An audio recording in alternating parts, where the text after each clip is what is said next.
Hello and welcome to the Australian Inventors Laser Lab.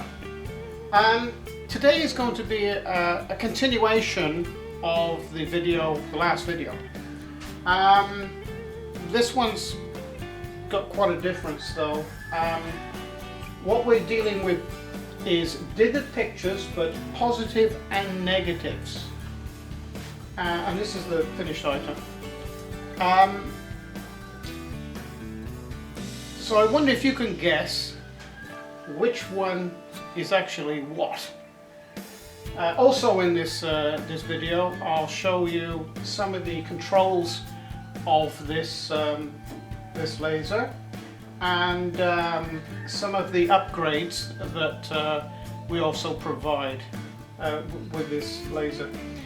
Also, as well, we etch the Tasmanian Devil into acrylic plastic, slightly larger, because I found that etching it into the wood it's fine, but you get more detail with a larger example, especially in acrylic. So we'll get on with it.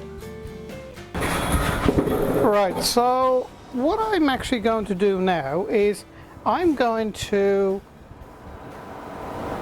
get our little Tassie Devil and I'm going to make him import him into laser cut.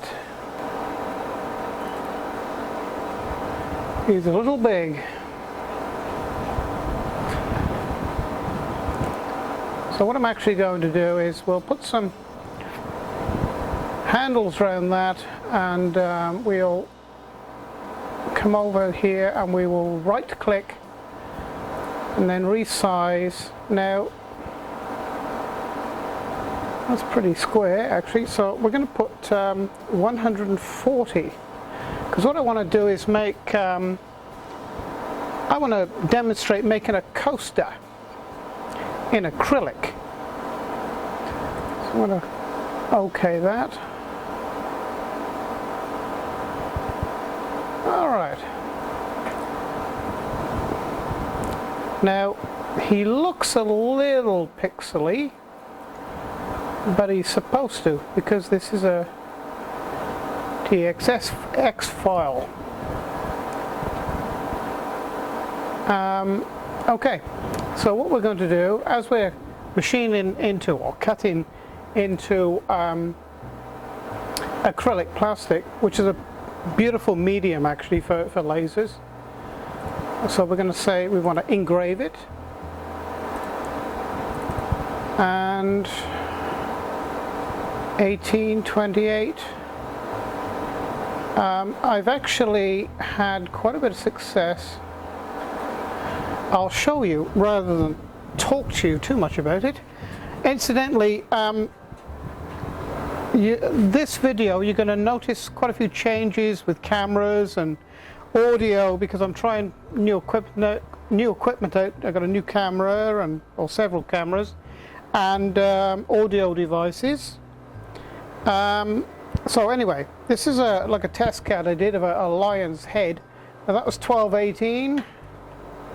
This one's 1525, and this one is 2232. And what I'm going to try is in between these two, I'm going to run it at 2030. So we'll set this now at minimum power level of 20, maximum power level at 30.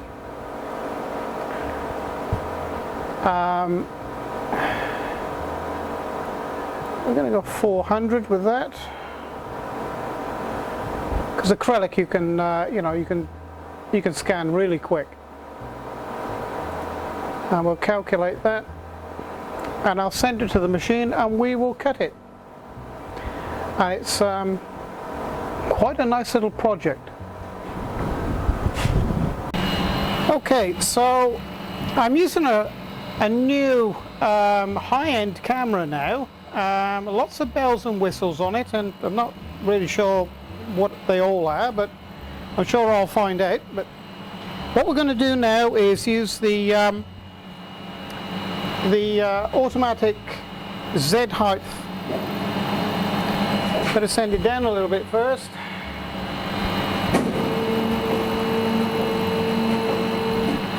Just bring it over to the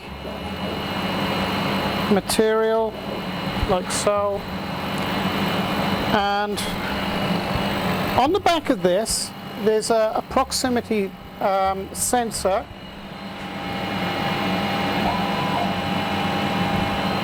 and this is just like a mild steel plate that when you put it onto the material, you press the Z Datum like this, and it will automatically set the correct level for the material, which is actually 9.5 millimeters off the surface. So now I'm going to bring it up into this top corner here, and we'll set the machine datum then, the XY datum.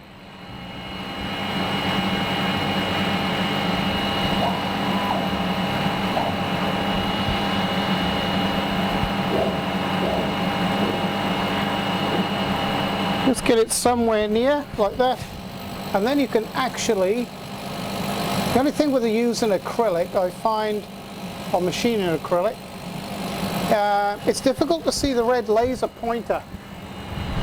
So you get a bit of paper here. You just put a paper on there, you can actually see exactly where it is. There you go, that's fine. About 5 millimeters in and in, that's fine. Okay, now I just mentioned setting the datum for the XY. That's very simply done by when this bar is up here. Now that tells me the file's in there.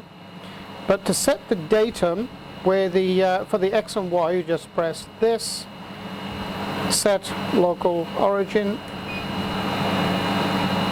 And there it is, it's set ready to go. And this is the actual description of the file as well. Okay, you will also notice on the audio,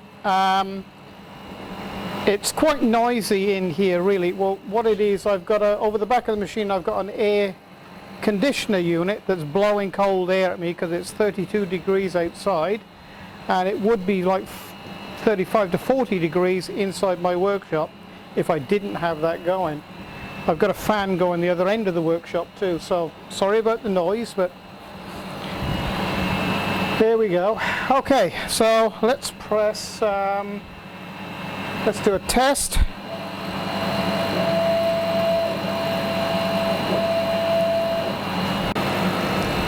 Okay, so let's cut.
Okay, let's just give it a little bit of a light brush.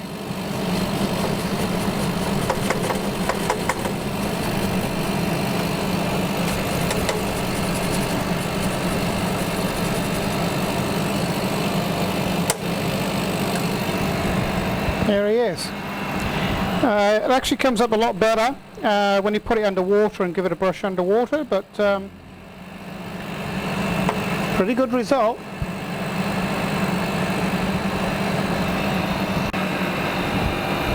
What I wanted to show you now is how to remove a file from the memory of this. I never leave more than one file in there. It's a very easy process. You come to this arrow here and you keep on pressing until you get to delete, then you press enter and it's now erased out of the memory. What I'm going to do now is I'm going to throw in another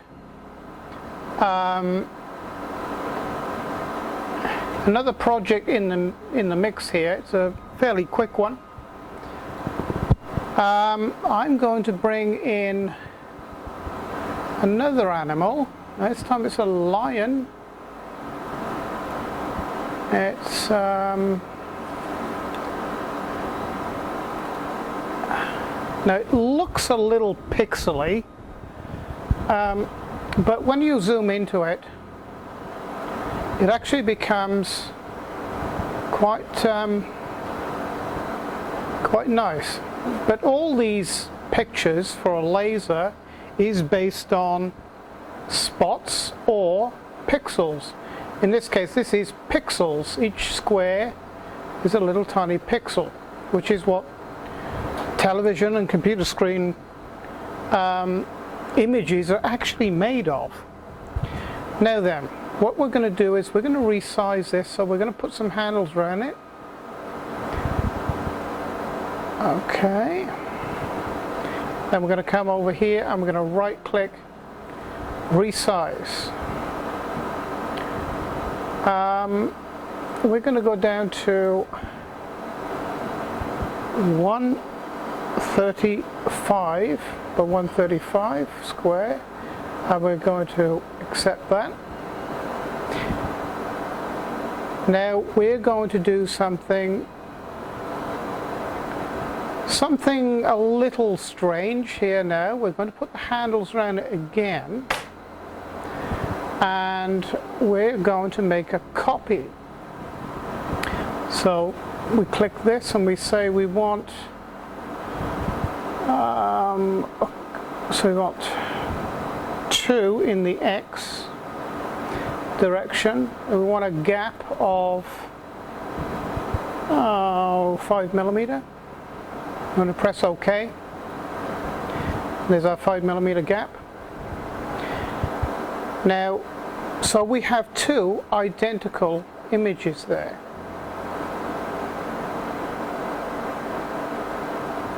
I can get them in the screen side by side, like so. Alright, so they're both identical.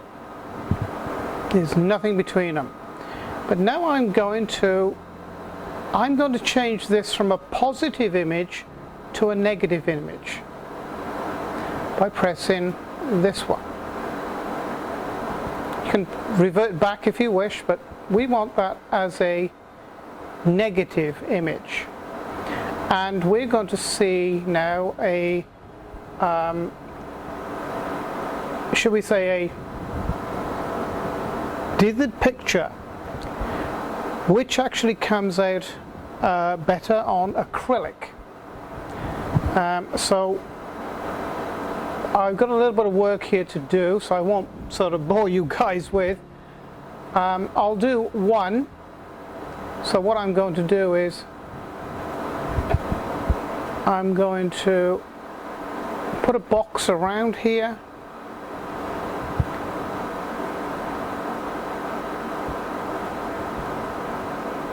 Like so.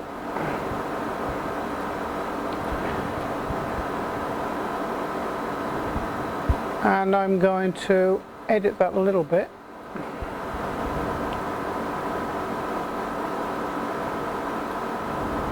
There. And I'm going to say I want to put that on a blue layer. Then I'm going to go to the box tool again. I'm going to draw another one.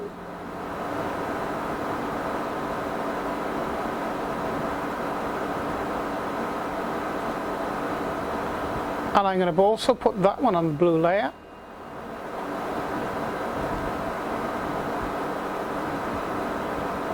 get my select tool, and so you'll see both squares are now blue. So that is going to be a cut layer, and the black is going to be an engrave layer. So we'll just check to see the engraving. Yep, that looks okay. I think we'll take it down to 18 and 28, I believe. I think that's what we're going to do. 28. Step over. I'm going to do that as 0.1. So 0.1. There's a little bit of reason for that, and I'll explain when I've got the two pictures cut. So we're going to calculate that. In fact, we've got a comparison now. We've got the devil, and now we can compare it with this. And we're going to send, I'm going to turn the laser on now, and we'll send it to the laser.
Okay, well, let's just cut in that away. I just want to show you something. I've had a few people asking what the 2 meters are for. Well, they're showing you, this is the 240 volts coming in, mains voltage, and this is the laser current in milliamps. So it gives you some sort of protection against overdriving your laser. Now you can run this laser up to 29 milliamps. That's 100 watts. You can't run it over that. Obviously, the tube is capable of going further. You can, the power unit and the laser will actually operate up to 36 milliamps. But that's called overdriving your laser. Not a good thing to do. You'll shorten the life of the laser. Now, I don't know whether you saw then. So you can see this is the standard controller, and there's absolutely nothing wrong with this. But I wanted something more, and the machine comes with this controller. But I wanted to be, I suppose, offer a more dynamic use of the controller. I wanted to be able to fully see what was going on, where we were in the program, similar to Mark III, and track the plot then, track where we were.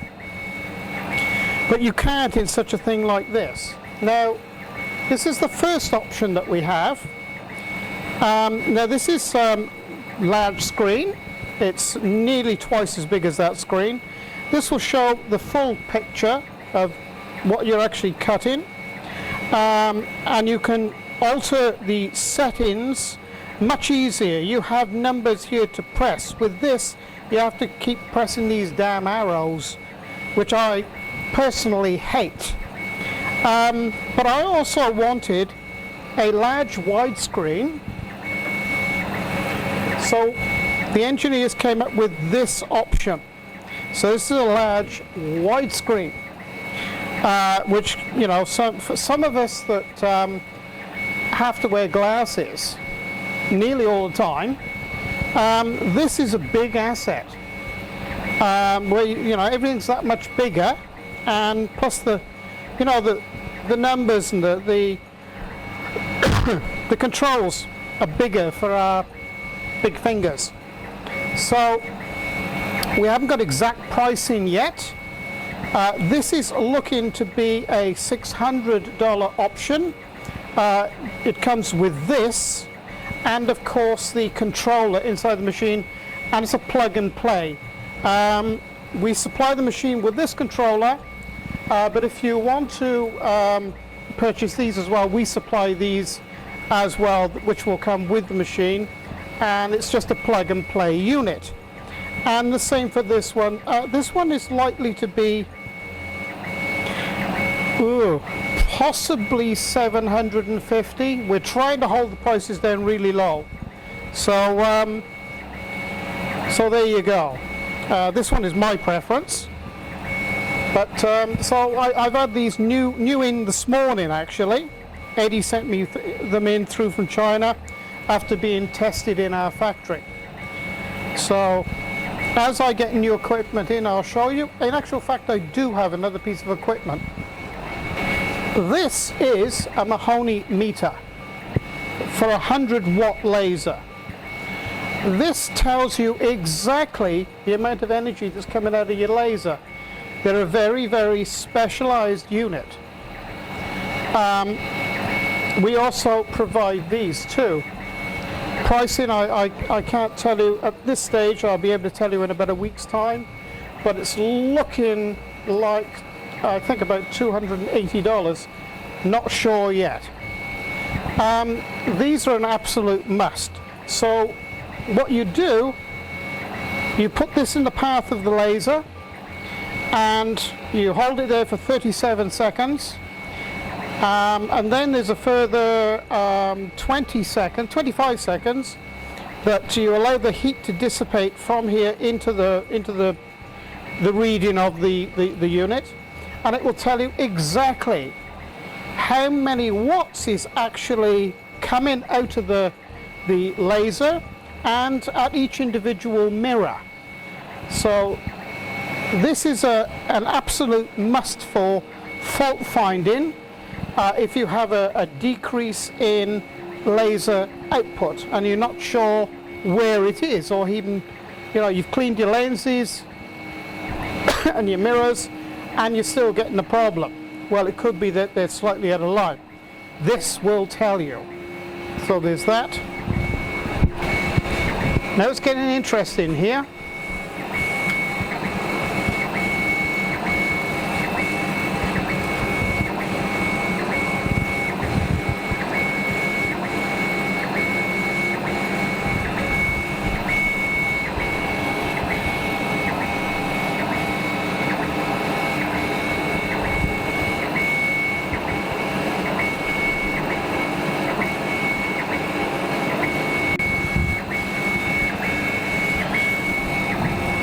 Now don't be fooled here. This particular one, this side, it's still got a lot of dusting on it, and it cleans up quite a bit. But this is a full dithered negative image.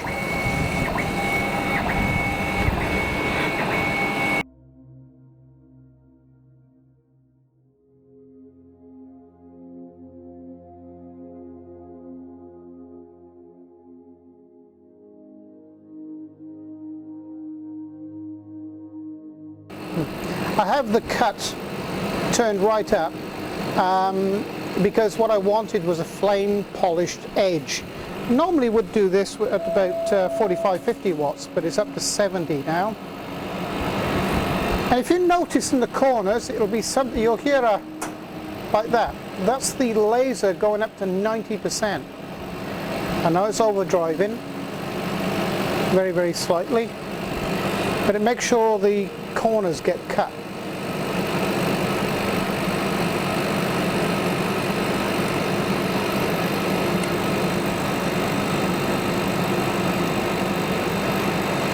So this is why you've got to sort of, especially when it's cutting, you've got to be by the machine, watching, seeing what's happening, because as you just saw, we had a little bit of flame. Not really dangerous in itself, but you've really got to keep an eye on it.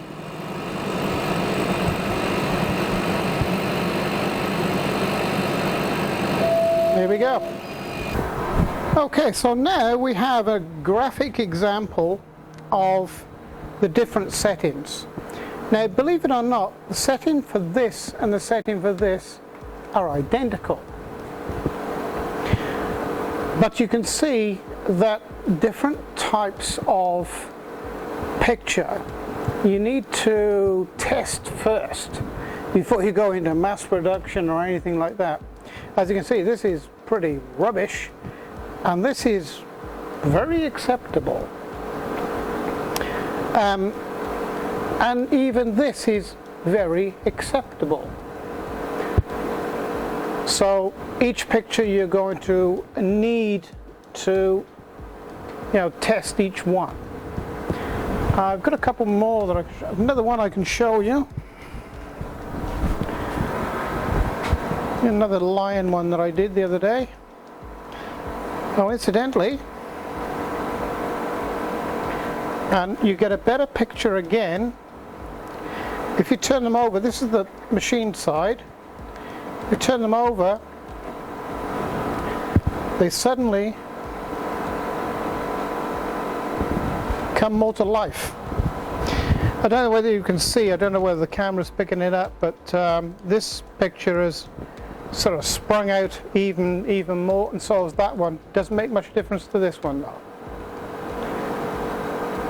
This is a really good rendition of the original picture, and as is that. This is a Tasmanian devil, by the way.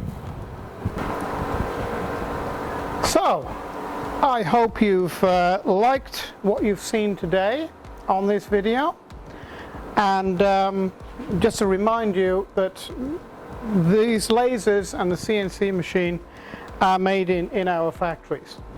So they're our products. You cannot buy them from anywhere else other than Pacific Tooling, because we don't supply any other outlet.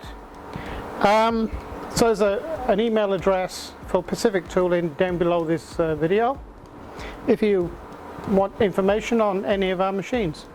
The reason I'm telling you this is because I've had a few emails telling me that there was a problem with one of my lasers, and I've had 2 emails come through saying there was a problem with CNC routers. And what I found out was they weren't our machines at all. It was a company in another country that has been selling products under my name or my company name. They look similar, they're painted the same, but they are not our machines. So please, if you are interested in our machines, speak directly with us. So thank you for watching. I'm running 2 channels now, one devoted solely to laser, and my other channel, which is the Australian Inventors Workshop, is devoted to well, everything that we do really. CNC routers, wood lathes, different shop jobs that I do around here, even a little bit of 3D printing, and mini mill. We've got lots of other equipment coming up so I can show you how it operates, such as the 4th axis there for the laser. That's a very interesting tool. You can really do some beautiful work with that. And what I do, I try to show you that you can actually make a very good profit with these machines, running them as a part-time business or even a full-time business. So thank you for joining me, and I hope you pop in again and see what we've got in store for you. So bye for now.